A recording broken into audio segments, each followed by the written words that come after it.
Chapter 13. Tom's mind was made up now. He was gloomy and desperate.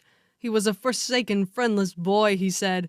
Nobody loved him. When they found out what they had driven him to, perhaps they would be sorry. He had tried to do right and get along, but they would not let him. Since nothing would do them but to be rid of him, let it be so, and let them blame him for the consequences. Why shouldn't they? What right had the friendless to complain? Yes, they had forced him to it at last. He would lead a life of crime. There was no choice. By this time he was far down Meadow Lane, and the bell for school to take up tinkled faintly upon his ear. He sobbed now to think he should never hear that old familiar sound any more. It was very hard, but it was forced on him. Since he was driven out into the cold world, he must submit. But he forgave them. Then the sobs came thick and fast. Just at this point he met his soul's sworn comrade, Joe Harper, hard-eyed and with evidently a great and dismal purpose in his heart. Plainly here were two souls with but a single thought.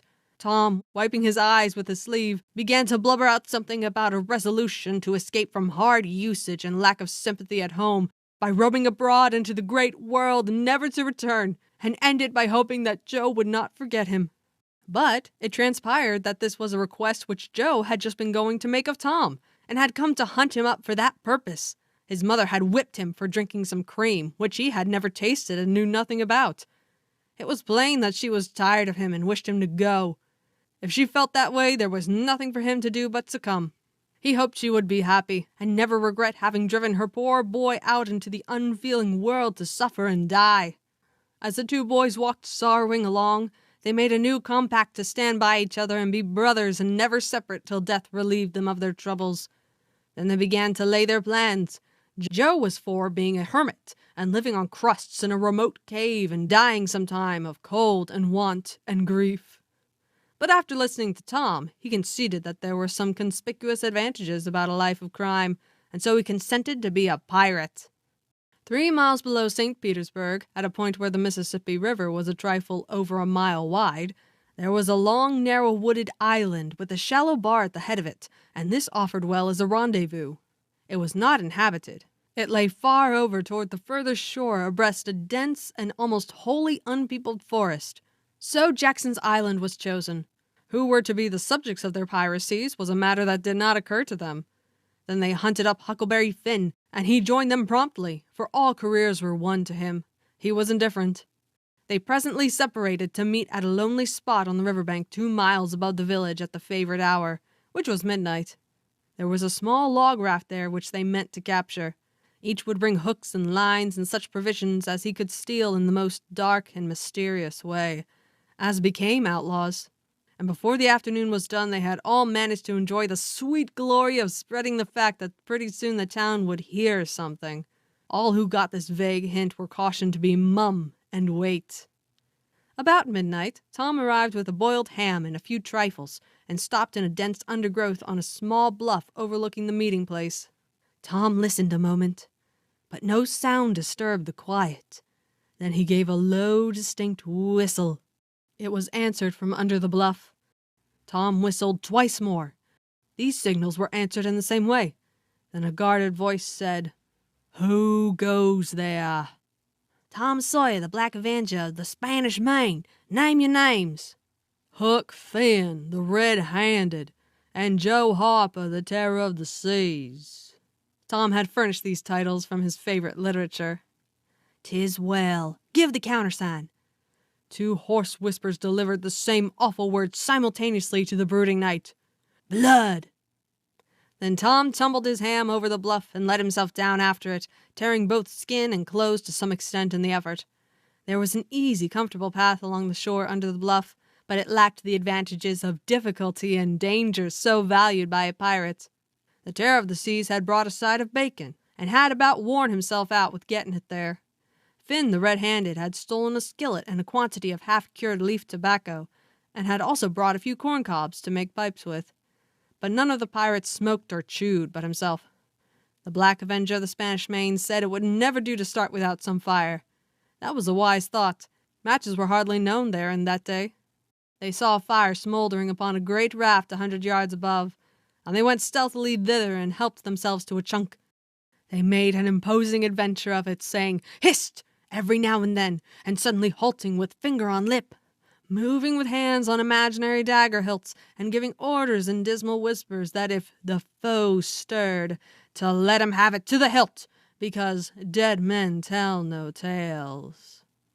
They knew well enough that the raftsmen were all down at the village, laying in stores or having a spree, but still that was no excuse for their conducting this thing in an unpiratical way. They shoved off presently, Tom in command, Huck at the after oar, and Joe at the forward. Tom stood amidships, gloomy-browed and with folded arms, and gave his orders in a low, stern whisper. "Luff, and bring her to the wind." "Aye, aye, sir." "Steady, steady, steady it is, sir." "Let her go off a point." "Point it is, sir." As the boy steadily and monotonously drove the raft toward midstream, it was no doubt understood that these orders were given only for style, and were not intended to mean anything in particular. "What sail's she carrying?" "Course it's topsails and flying jibs, sir." "Send the riles up. Lay out aloft there, half a dozen of you, foretopmastens'ls. Lively now." "Aye, aye, sir." "Shake out the mantellagins, sheets and braces. Now, my hearties." "Aye, aye, sir." "Heel 'em a lee, hard a port. Stand by to meet her when she comes. Port, port. Now, man, with a will. Steady." "Steady it is, sir." The raft drew beyond the middle of the river. The boys pointed her head right, and then lay on their oars.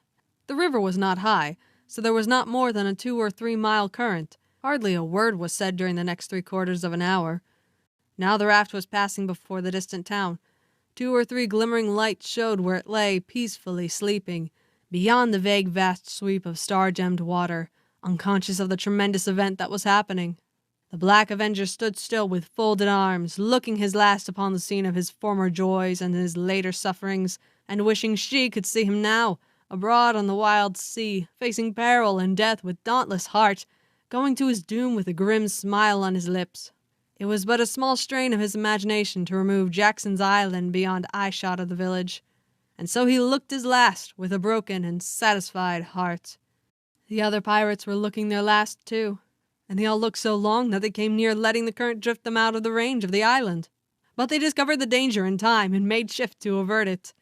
About 2 o'clock in the morning, the raft grounded on the bar 200 yards above the head of the island, and they wandered back and forth until they had landed their freight. Part of the little raft's belongings consisted of an old sail, and this they spread over a nook in the bushes for a tent to shelter their provisions. But they themselves would sleep in the open air in good weather, as became outlaws. They built a fire against the side of a great log 20 or 30 steps within the somber depths of the forest, and they cooked some bacon in the frying pan for supper, and used up half of the corn pone stock they had brought. It seemed glorious sport to be feasting in that wild, free way in the virgin forest of an unexplored and uninhabited island, far from the haunts of men, and they said they never would return to civilization. The climbing fire lit up their faces and threw its ruddy glare upon the pillared tree trunks of their forest temple, and upon the varnished foliage and festooning vines. When the last crisp slice of bacon was gone, and the last allowance of corn pone devoured, the boys stretched themselves out on the grass, filled with contentment. They could have found a cooler place, but they would not deny themselves such a romantic feature as the roasting campfire. "Ain't it gay?" said Joe. "It's nuts," said Tom. "What would the boys say if they could see us?" "Say? Well, they'd just die to be here. Hey, Hucky?" "I reckon so," said Huckleberry. "Anyways, I'm suited. I don't want nothing better than this. I don't ever get enough to eat generally, and here they can't come and pick out a fella and bullyrag him so." "It's just the life for me," said Tom. "You don't have to get up mornings, and you don't have to go to school and wash and all that blame foolishness. You see, a pirate don't have to do anything, Joe, when he's ashore. But a hermit, he has to be praying considerable, and then he don't have any fun anyway, all by himself that way." "Oh, yes, that's so," said Joe. "But I hadn't thought much about it, you know. I'd a good deal rather be a pirate, now that I've tried it." "You see," said Tom, "people don't go much on hermits nowadays like they used to in the old times. But a pirate's always respected, and a hermit's got to sleep on the hardest place he can find and put sackcloth and ashes on his head and stand out in the rain and—" "What does he put sackcloth and ashes on his head for?" inquired Huck. "I don't know, but they've got to do it. Hermits always do. You'd have to do that if you was a hermit." "Derned if I would," said Huck. "Well, what would you do?" "I don't know, but I wouldn't do that." "Why, Huck, you'd have to. How'd you get around it?" "Why, I just wouldn't stand it. I'd run away." "Run away? Well, you would be a nice old slatch of a hermit. You'd be a disgrace." The red-handed made no response, being better employed. He had finished gouging out a cob, and now he fitted a weed stem to it, loaded it with tobacco, and was pressing a coal to the charge and blowing a cloud of fragrant smoke. He was in the full bloom of luxurious contentment. The other pirates envied him this majestic vice, and secretly resolved to acquire it shortly. Presently Huck said, "What does pirates have to do?" Tom said, "Oh, they have just a bully time. Take ships and burn them, and get the money and bury it in awful places in their island where there's ghosts and things to watch it. And kill everybody in the ships, make 'em walk a plank." "And they carry the women to the island," said Joe. "They don't kill the women." "Nope," assented Tom. "They don't kill the women. They're too noble, and the women's always beautiful, too." "And they don't wear the bulliest clothes. Oh, no. All gold and silver and diamonds," said Joe with enthusiasm. "Who?" said Huck. "Why, the pirates." Huck scanned his own clothing forlornly. "I reckon I ain't dressed fittin' for a pirate," said he, with a regretful pathos in his voice. "But I ain't got none but these." But the other boys told him the fine clothes would come fast enough after they should have begun their adventures. They made him understand that his poor rags would do to begin with, though it was customary for wealthy pirates to start with a proper wardrobe. Gradually their talk died out, and drowsiness began to steal upon the eyelids of the little waifs. The pipe dropped from the fingers of the red-handed, and he slept the sleep of the conscience-free and the weary. The Terror of the Seas and the Black Avenger of the Spanish Main had more difficulty in getting to sleep. They said their prayers inwardly and lying down, since there was nobody there with authority to make them kneel and recite out loud. In truth, they had a mind not to say them at all, but they were afraid to proceed to such lengths as that, lest they might call down a sudden and special thunderbolt from heaven. Then at once they reached and hovered upon the imminent verge of sleep. But an intruder came now that would not down. It was conscience. They began to feel a vague fear that they had been doing wrong to run away, and next they thought of the stolen meat, and then the real torture came. They tried to argue it away by reminding conscience that they had purloined sweetmeats and apples scores of times, but conscience was not to be appeased by such thin plausibilities. It seemed to them in the end that there was no getting around the stubborn fact that taking sweetmeats was only hooking, while taking bacon and hams and such valuables was plain simple stealing, and there was a command against that in the Bible. So they inwardly resolved that so long as they remained in the business, their piracy should not again be sullied with the crime of stealing. Then conscience granted a truce, and these curiously inconsistent pirates fell peacefully to sleep.